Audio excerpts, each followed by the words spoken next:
Hay algo que nadie te está diciendo sobre Israel y sus guerras. No es lo que ves en los noticieros, no es lo que te cuentan los analistas de siempre. Lo que vas a conocer hoy es la arquitectura invisible que hay detrás de cada decisión militar que Israel ha tomado en los últimos 5 años. Y lo más importante, ¿por qué esa arquitectura, con todo su genio tecnológico y toda su inversión, llegó a sus límites el 7 de octubre de 2023, de una manera que casi nadie se ha atrevido a explicar con honestidad real? Para entender eso, necesito llevarte primero a un momento muy concreto. Año 2019. Uno de los principales diarios israelíes, The Times of Israel, publica un titular que parece el anuncio de una nueva era militar. Las fuerzas de defensa de Israel revelan el plan Momentum, el programa que las hará más rápidas y más letales, si pueden pagarlo. Al mismo tiempo, El Dado, el principal centro de pensamiento de la IDF, publica su artículo de presentación oficial. Salimos al ataque. La base teórica del plan de impulso de las fuerzas de defensa de Israel. Suena poderoso, suena definitivo, pero lo que ese titular no te decía es que detrás de esas palabras había algo mucho más profundo que una simple reforma militar. Había una historia de caída, humillación intelectual y revancha que viene de mucho antes, y eso es exactamente lo que nadie está viendo. El hombre que puso en marcha el plan Momentum fue Keneni Yimafo, el general Aviv Kochavi, jefe del Estado Mayor de Israel, la máxima autoridad militar del país, y Kochavi era alumno de alguien. Alumno de Shimon Nave. Y aquí es donde todo cambia, porque Shimon Nave no es un héroe en la historia oficial israelí. Es el hombre que quedó en el centro de uno de los mayores fracasos militares de Israel en décadas. Pero hay algo que ocurrió después de su caída que lo transforma todo. Regresa conmigo a 2006. Israel entra al sur del Líbano con la intención de destruir a Hezbollah. El plan era sencillo y la confianza total, pero Hezbollah no solo resistió, sino que hizo quedar a la IDF con la cabeza gacha frente al mundo entero. El resultado fue tan grave que Israel creó una comisión oficial de investigación, la Comisión Vinograd, que no dejó títere con cabeza. Y en el centro de las acusaciones estaba Shimon Nave, el oficial que durante más de una década había inyectado en la IDF una doctrina que muchos calificaron de incomprensible, de absurda, de puro caos operacional. La llamaron doctrina del diseño operacional sistémico. La criticaron. Y a Nave lo sacaron de juego. Pero hay algo que los críticos no calcularon. Los maestros nunca mueren del todo cuando dejan alumnos en posiciones de poder. Mientras Nave caía en desgracia, uno de sus discípulos más brillantes seguía ascendiendo en silencio. Ese joven general de brigada, que en 2006 observaba el desastre desde adentro, pasó 15 años subiendo peldaño a peldaño hasta convertirse en teniente general Aviv Kochavi, el rango más alto que existe en Israel. Y cuando llegó al poder, lo primero que hizo fue traer de regreso las ideas de su maestro.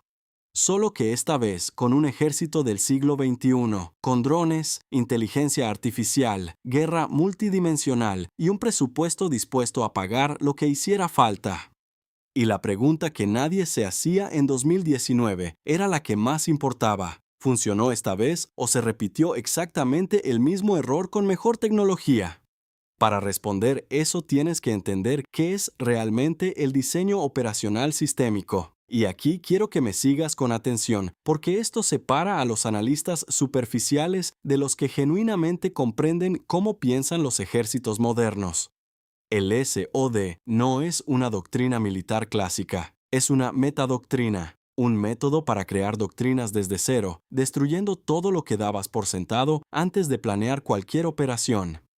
Empieza por el lenguaje mismo.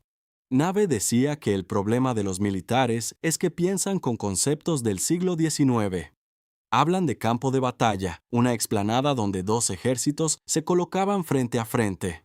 Hablan de potencia de fuego como si el objetivo fuera solo disparar más que el enemigo. Y esos conceptos te ciegan, te impiden ver lo que realmente tienes enfrente. Y lo que tienes enfrente es Hezbollah.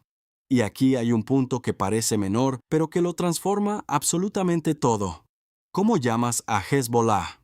Guerrilla, terroristas, insurgentes. El plan Momentum dice que ninguna de esas palabras sirve, porque Hezbollah tiene una organización burocrática como un ejército convencional. Tiene batallones enteros de artillería de cohetes que envidiarían muchos estados nacionales. Tiene unidades blindadas desplegadas en Siria, pero también opera en células pequeñas, ataca con emboscadas, mezcla operaciones de terror sobre la población civil con maniobra militar clásica.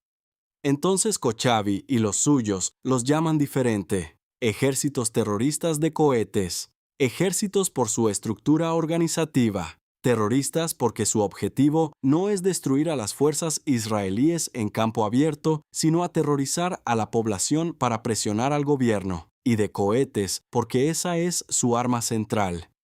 Ese cambio de nombre no es cosmético, es estratégico, porque cuando redefines al enemigo, redefines la solución. Y la solución que propone el plan Momentum parte de una observación que parece simple, pero que tiene consecuencias enormes. Israel no puede detener los lanzamientos de cohetes solo con aviación y artillería. El propio Dado lo escribe en su documento oficial. El ataque aéreo solamente no alcanza. Entonces la solución tiene que ser otra. Y ahí entra la idea central de todo el plan. El momento del disparo es la única vez en que el enemigo se descubre de manera inequívoca. Cuando un operador de Hezbollah o de Hamas lanza un cohete, genera señales térmicas, sonoras, de radar. Se vuelve visible, aunque sea por un instante. Ese instante es el objetivo de toda la doctrina. Todo el aparato tecnológico e intelectual del plan Momentum existe para capturar ese instante y destruir al enemigo antes de que desaparezca de nuevo en las sombras. Y la mejor manera de forzar ese instante es el contacto táctico terrestre. Que tus fuerzas estén tan cerca del enemigo que éste tenga que disparar para sobrevivir. Que el combate mismo lo obligue a rebelarse. Detectar y atacar. Detectar y atacar. Ciclos cada vez más rápidos, impulsados por inteligencia artificial, drones y coordinación multidominio en tiempo real. Eso es el plan Momentum en su médula. Para materializarlo, crearon algo que muy pocos conocen fuera de los círculos especializados: la Unidad Fantasma, también conocida como Unidad 888, un batallón experimental diseñado desde cero para encarnar todas las ideas de Kochavi. Controladores aéreos tácticos, artilleros, ingenieros, especialistas en logística y blindados, todo en un mismo equipo, conectados por tecnología de última generación, capaces de solicitar apoyos de fuego con una velocidad imposible para cualquier unidad convencional. Y como complemento surgieron los equipos Sufa, Tormenta en hebreo, células de apenas 6 hombres Kiki asignadas a batallones regulares para multiplicar su capacidad de coordinar y pedir fuego de apoyo. Una idea económica, concreta y brillante en términos de eficiencia táctica. Entonces llegó el 7 de octubre de 2023, y aquí viene lo que nadie en la prensa internacional contó con claridad suficiente. El primer día del ataque de Hamas, la Unidad Fantasma perdió a su propio comandante. Roy Levy, un oficial joven con historia de combate real, veterano de operaciones previas, ex comandante de la mítica Brigada Golani, cayó en las primeras horas del conflicto. Y con su muerte, muchos dentro del sistema empezaron a cuestionarse en voz alta si los millones invertidos en esa unidad experimental habían servido para algo concreto. El general de división Obed Bashuk, jefe de operaciones militares, llamó directamente al nuevo mando de la Unidad Fantasma y le dijo sin rodeos: «Haz que tu unidad aporte fuerza real a los combates o la disolveré». Eso no aparece en los titulares, pero ocurrió exactamente así. Y desde ese momento, la unidad reaccionó. Sus drones sobre Gaza se convirtieron en los ojos más agudos de todo el campo de batalla urbano.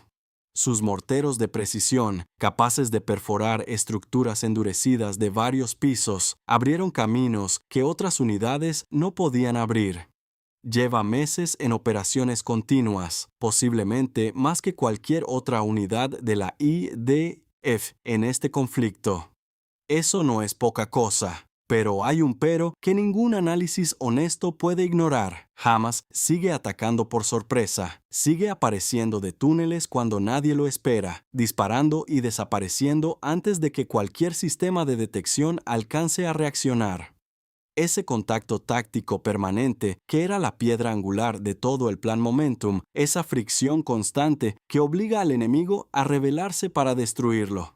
Nunca llegó a materializarse como la doctrina prometía, y para evitar bajas israelíes en terreno urbano, la fórmula sigue siendo la misma de siempre: aviación primero, entrada terrestre después, no el contacto permanente que la doctrina exigía.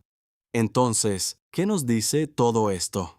Que el plan Momentum es intelectualmente riguroso en su diagnóstico, brillante en algunas soluciones tácticas puntuales como los equipos SUFA y al mismo tiempo limitado en su ambición central. Tantas ideas rompedoras, tanto redefinirlo todo desde cero para llegar a una conclusión que en el fondo es predecible: detectar la firma térmica del lanzamiento del cohete.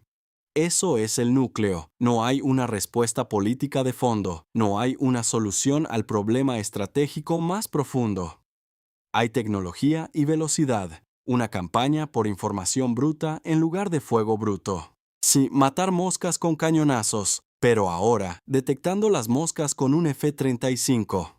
Y esto te importa directamente aunque vivas en México o en cualquier país de América Latina. Porque los ejércitos de la región están mirando exactamente estos modelos para decidir sus propias transformaciones doctrinarias. La pregunta de cómo combatir grupos que no son guerrilla clásica, que no son terrorismo clásico, que operan con estructuras híbridas, que usan el terror sobre la población y se adaptan rápido a cada respuesta del Estado, esa pregunta no es solo israelí.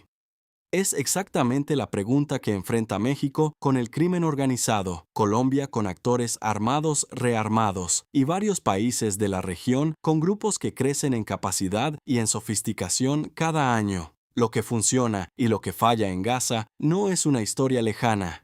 Es una lección directa sobre qué tipo de transformación necesitan los ejércitos de esta región para los próximos 20 años. Y te dejo con una pregunta que quiero que respondas en los comentarios ahora mismo. ¿Crees que una solución tecnológica puede reemplazar a una estrategia política sólida o siempre termina siendo un parche sofisticado sobre una herida más profunda? Eso define si ganamos o perdemos las guerras del futuro. Si quieres seguir teniendo acceso a análisis como este, que no vas a encontrar en ningún noticiero de la región, ya sabes lo que tienes que hacer. Suscríbete y activa la campanita.